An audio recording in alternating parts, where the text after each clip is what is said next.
Hola, ¿cómo les va? Buenas tardes, bienvenidos. Este es el noticiero internacional de la televisión pública. Hasta las 2 de la tarde vamos a contarles lo que fue pasando en el mundo en esta semana dominada, hola Rulo, hola Yelén, por el Brexit, ¿verdad? Así es, José, dominada por el Brexit, un Brexit que sigue sin resolverse. Estamos a 20 días, 19 días nomás de que llegar a esa fecha límite que es el 31 de diciembre de este año, y parece que siguen las negociaciones y que todavía no se ponen de acuerdo. Un Brexit que resultó más complicado desde el principio hasta el último momento, siempre de lo que se pensaba, ¿no? Primero, recordemos que arranca con una convocatoria de David Cameron esperando un respaldo, no la derrota que tuvo con el referéndum, y tampoco resultó fácil el tema de cómo se van a dividir las aguas entre el Reino Unido y la Unión Europea, cómo va a ser la futura relación. Pareciera ser que era algo un poco más sencillo, es decir, simplemente se separaba y pasaba a tener el estatus de cualquier país ajeno a la Unión Europea. Bueno, no.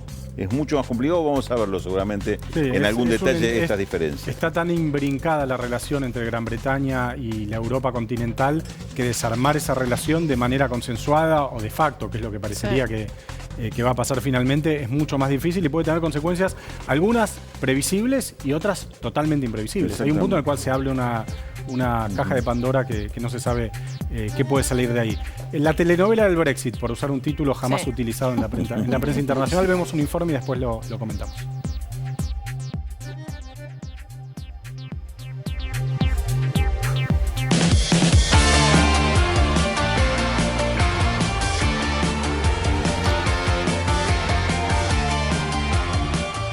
Los plazos se van renovando y la saga del Brexit no termina de resolverse. Pero esta vez hay una fecha que parece la última oportunidad para que el Reino Unido y la Unión Europea logren un acuerdo para una salida ordenada de los británicos del bloque regional y asegurar así la continuidad de las relaciones comerciales y financieras entre ambos socios. Para ese momento, que llegará el próximo 31 de diciembre, quedan menos de 3 semanas y la paciencia europea está prácticamente agotada. Por eso, el primer ministro británico Boris Johnson viajó a Bruselas una vez más para tratar de acercar posiciones con la presidenta de la Comisión Europea, Ursula von der Leyen. Los desacuerdos remanentes siguen siendo los mismos desde hace meses. Por un lado, los derechos de pesca, las reglas de competencia comercial entre ambos y cómo se aplicarán. Y por otro, el acuerdo comercial y aduanero para la frontera de Irlanda del Norte, parte del Reino Unido, pero con frontera física con la República de Irlanda, que sí continúa dentro de la Unión Europea. Desde el punto de vista europeo, hay un aspecto innegociable: la protección de la integridad de su mercado común en el marco de la economía global, evitando que el Reino Unido se constituya en una competencia desleal y la vigencia de sus reglas. Se trata de no abrir la puerta a nuevas excepciones en futuros acuerdos comerciales con terceras partes. Es gibt nach wie vor die Chance eines Abkommens. Ich glaube nicht, dass wir morgen schon wissen, ob das gelingt oder nicht. Das kann ich jedenfalls nicht versprechen. Aber wir arbeiten weiter daran, aber wir sind auch vorbereitet für Bedingungen, die wir nicht akzeptieren können. Also wenn es Bedingungen gibt von britischer Seite, die wir nicht akzeptieren können, einen Weg zu gehen, der ohne Austrittsabkommen da ist. Denn eins ist klar, es muss die Integrität des Binnenmarktes gewahrt werden können. Para los británicos, por su lado, se trata de una cuestión de soberanía tanto en lo que hace a la conexión de Irlanda del Norte con el resto del Reino Unido, como en evitar seguir rigiéndose por los criterios y reglas del mercado común a nivel comercial y legal. En este sentido, las diferencias parecen muy difíciles de resolver a menos que ambas partes demuestren una voluntad de acercamiento que es esencialmente política. Incluiría, por ejemplo, que el lado británico modifique sus leyes para evitar colisiones o dobles criterios con relación a la Unión Europea.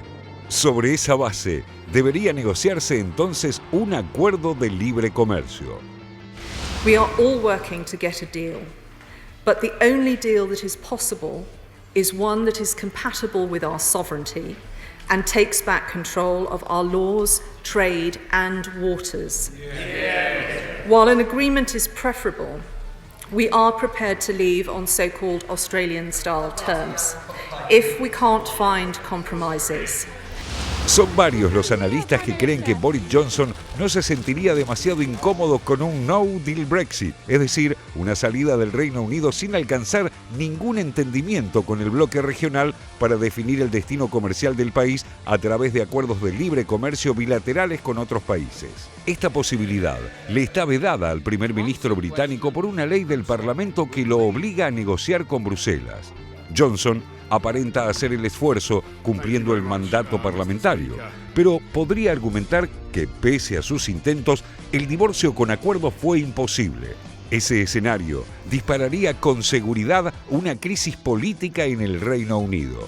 What I can say is that this country will be ready for whether we have a Canadian or an Australian solution, and there will be jobs created in this country throughout the whole of the UK, not just in spite of Brexit, but because of Brexit. Lo que está en juego son nada menos que $1 billón de intercambio comercial y negocios entre las dos partes.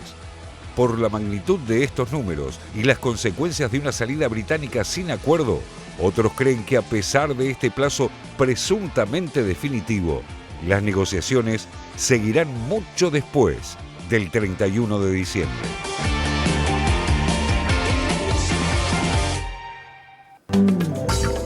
Y la pregunta ahora es, bueno, ¿qué es lo que pasa que detiene que no se puede avanzar en esta negociación entre el Reino Unido y la Unión Europea? ¿Cuáles son los puntos de conflicto de los que estamos hablando? Y para eso vamos a repasar en algunas placas con información acerca de, yo diría que hay 3 puntos centrales en todo esto.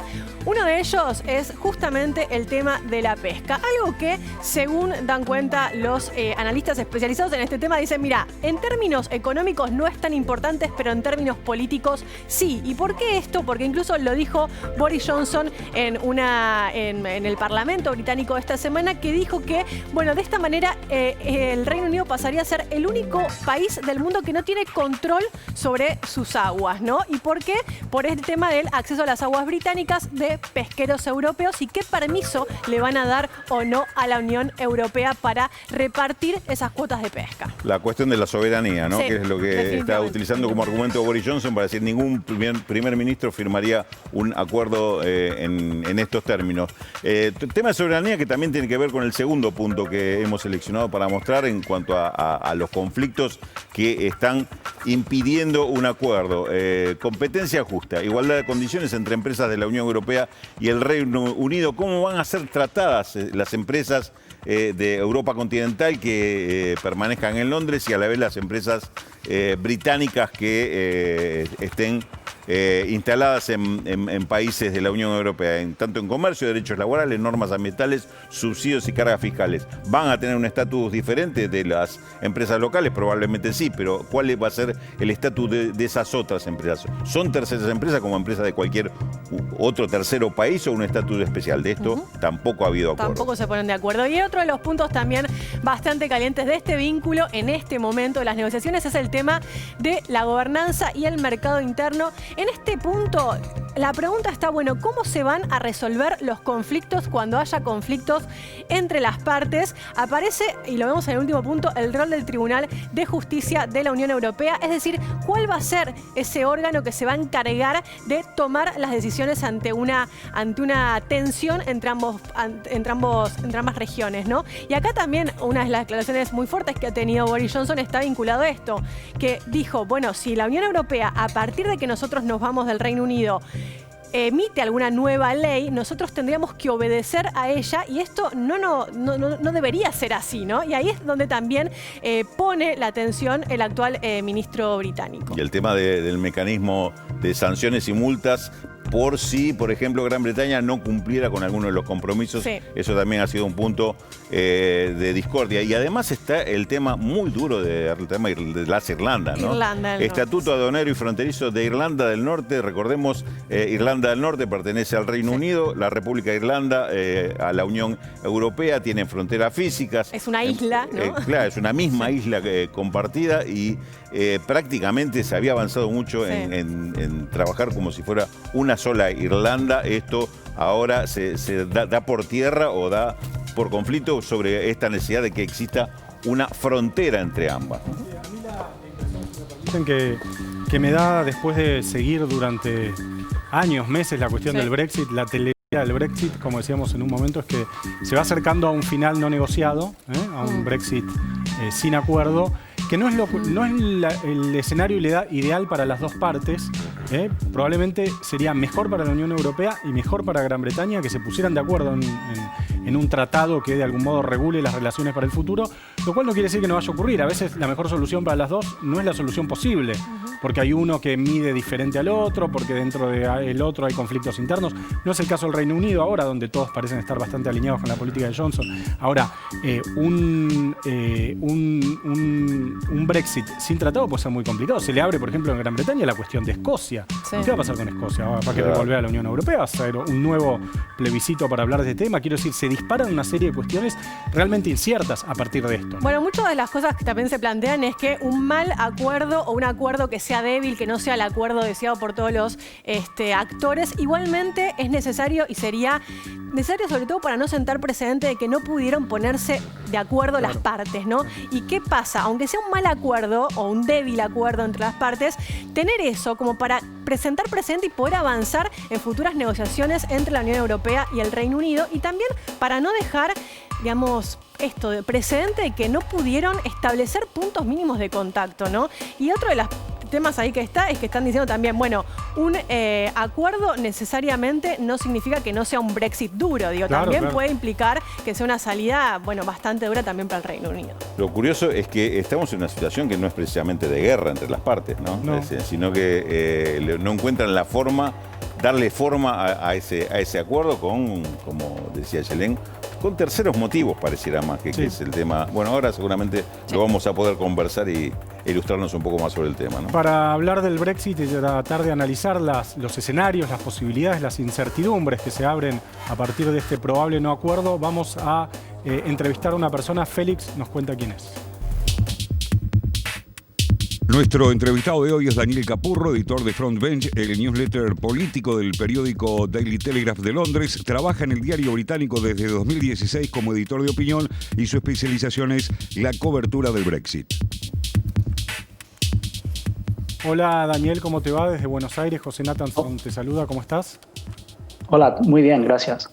Bueno, a ver, la primera pregunta es por ahí la más básica, la más elemental, que es ¿cuáles son las consecuencias que vos avisorás en caso de que se concrete esta hipótesis que pareciera ser la más cierta de un no acuerdo, de que no haya un deal entre la Unión Europea y Gran Bretaña y finalmente el Brexit se produzca en estas circunstancias?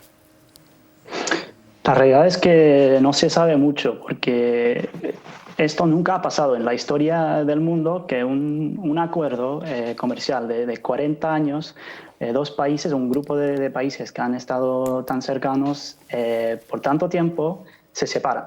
Entonces hay un montón de cosas que no sabemos a qué les va a pasar. Lo que sí sabemos es que probablemente habrá caos en los puertos. Por ejemplo, los dirigentes de los supermercados han dicho que es probable que habrá escasez de alimentos frescas, verduras, frutas y una inflación de precios de 5%, dicen. Pero la realidad es que no sabemos. Algunas empresas, las más grandes, por ejemplo de financia, han estado preparando 4 años para este momento, entonces ellos no van a tener tantos problemas, pero las empresas pequeñas o de tamaño medio no han podido preparar y también aún no pueden preparar porque no saben si en 2 semanas habrá un acuerdo o si no habrá un acuerdo, qué estará dentro del acuerdo, todo no se sabe. Quería preguntarte sobre el tema que mencionábamos recién de Irlanda del Norte. ¿Cómo está esa negociación? ¿En qué tenemos que esperar de ese vínculo entre Irlanda del Norte y la República de Irlanda? Bueno, la mayoría de ese problema está solucionado. En parte porque había un tratado en 2019 de la salida del Reino Unido de la Unión Europea, porque el Reino Unido salió de la Unión en enero de este año. Y en ese tratado hay algo que se llama el Protocolo de Irlanda del Norte. Y eso es lo que sirve para que no habrá frontera entre Irlanda del Norte y la República de Irlanda. Habían problemas con ese acuerdo, pero esos problemas se los solucionaron la semana pasada dentro de ese protocolo. Y la manera de que funciona es que Irlanda del Norte se quedará en la zona de aduanas de Europa, pero al mismo tiempo en la zona de aduanas del Reino Unido. Lo que pasará es que si uno quiere mandar un producto a Irlanda del Norte, si se sabe, si hay evidencia que va a pasar después de eso a la Unión, uno tendrá que pagar aduanas. La realidad es que este problema de violencia creo que no va a pasar, pero lo que sí es posible es que, bueno, los unionistas, el partido DUP, los unionistas, tienen temor de que será más fácil hacer negocios con la República, con la Unión Europea, que será hacer negocios con Gran Bretaña. Y entonces, en los años que vienen, en la próxima década, Irlanda del Norte se acercará más y más y más a la República, y esto será la primera etapa a una Irlanda unida. Boris Johnson ha utilizado en reiteradas ocasiones el argumento de la soberanía nacional para justificar el no acuerdo o la imposibilidad de firmar un acuerdo en los términos que plantea la Unión Europea. Este concepto de la soberanía en un mundo globalizado como el que tenemos, ¿es aceptado como válido? ¿Es rechazado por la Unión Europea en particular? ¿Cómo ves esta argumentación tan usual que inclusive ha repetido esta semana el premier británico? Pues es la contradicción al corazón de Brexit. En 2016, durante la campaña para Brexit, habían un montón de visiones de qué sería Brexit. Sería nuestro país negociando por todo el mundo con Estados Unidos, Australia, Nueva Zelanda, tratados, acuerdos, o sería Inglaterra pequeña, con menos inmigrantes, no dentro de la Unión y sin los reglamentos de la Unión Europea. Y estos dos visiones de Brexit están en choque, ¿no? Pero la soberanía, hay que acordarse que no es el objetivo en sí mismo. El objetivo de la soberanía es cambiar la economía del Reino Unido. La visión de Boris Johnson es una economía nueva, muy avanzada, con sectores como de inteligencia artificial, de biotecnología. Y él cree que eso no puede pasar con los reglamentos de la Unión Europea. Piensa que tenemos que estar fuera de la Unión para tener esta nueva economía que mejora las vidas de la gente en el norte de Inglaterra, en estos pueblos, ciudades deprimidos. Entonces, la soberanía funciona en el tema de nacionalismo, pero no es el objetivo final. Daniel, es interesante lo que estás planteando y quería retomar tu argumento. Vos decís que el primer ministro británico argumenta que el Brexit es una necesidad para modernizar la economía británica. ¿Vos creés que esto es así o te parece que es un argumento de campaña o un fuego artificial, por decirlo de algún modo, por parte de Boris Johnson? Pues eso siempre es la pregunta con Boris Johnson. Es un camaleón, nadie sabe que se sienta dentro. La Unión Europea está muy nerviosa cuando hablamos de temas como modificación genética e inteligencia artificial. Pero hay que preguntar si es realístico pensar que el Reino Unido podría tener ese tipo de economía. Porque el sector más grande de la economía británica en este momento es servicios financieros y ellos van a sufrir por el Brexit. Y es posible que podemos cambiar el país, cambiar a llegar a este mundo nuevo con biotecnología y inteligencia artificial, pero podemos hacerlo sin dañar demasiado la ciudad de Londres, el sector financiero, nuestras universidades, que aún son uno de los mejores del mundo. Y eso es una pregunta que aún no se puede contestar, o Boris Johnson no ha contestado. Quería preguntarte también sobre el tema del no acuerdo, la posibilidad de no acuerdo, si lo entendés como que inicialmente fue un objetivo también político de Boris Johnson encubierto o si en este momento también tiene algún tipo de, digamos, de impacto también político positivo para el mismo primer ministro británico. Bueno, pues el Brexit fue una revolución política, una revolución enorme. Y como sabemos, las revoluciones comen sus criados, ¿no? Y en 2016 nadie estaba hablando de salir sin un acuerdo, de no deal. No se hablaba de eso. Pero en los años después cambió mucho y teníamos a Theresa May, que no nos olvidamos, fue primer ministro durante la primera etapa de Brexit. Ella siempre decía, no deal is better than a bad deal. Es mejor salir sin acuerdo que con un acuerdo malo. Lo de Boris Johnson, durante la campaña, gente decían que él no quería ganar, quería perder, pero perder gloriosamente para poder ser primer ministro después. Pero ha sido, dentro del gabinete y dentro del gobierno, el más brexitero de todos. Y en 2019 expulsó a todos los anti-brexiteros de su partido y dicen que es el más duro en el gabinete ahora, siempre el más duro en el cuarto. Yo pienso que hace 4 años él no quería salir sin acuerdo, sin tratado, pero cada día esta revolución política la ha empujado más y más y más a un punto más extremo y ahora cree que el Reino Unido puede salir sin acuerdo y no será tan malo. Pero claro, si la Unión Europea le iba a ofrecer un acuerdo sin condiciones que no le gusta, claro, lo firmaría. ¿Pensás que está descartada la posibilidad de que si llegamos a una situación de no acuerdo, le exijan a Boris Johnson elecciones anticipadas o tenga cuestionamiento dentro de su propio partido? ¿Tiene Boris Johnson despejado esa alternativa?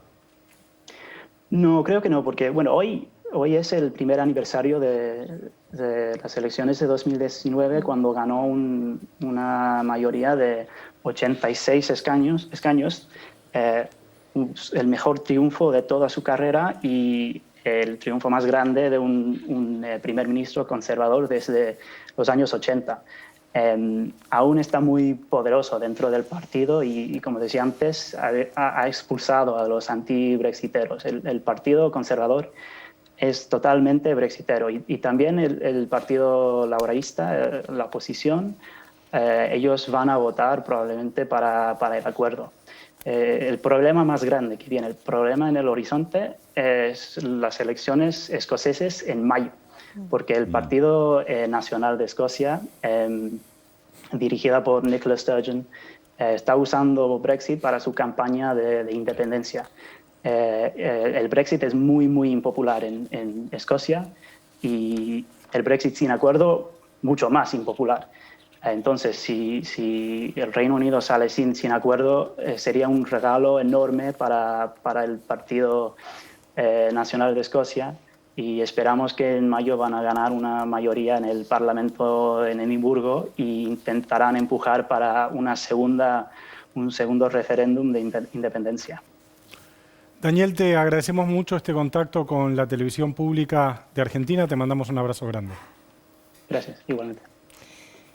Y ahora vamos a ver qué nos dejaron las redes sociales esta semana y en este caso de la mano de Félix Taylor.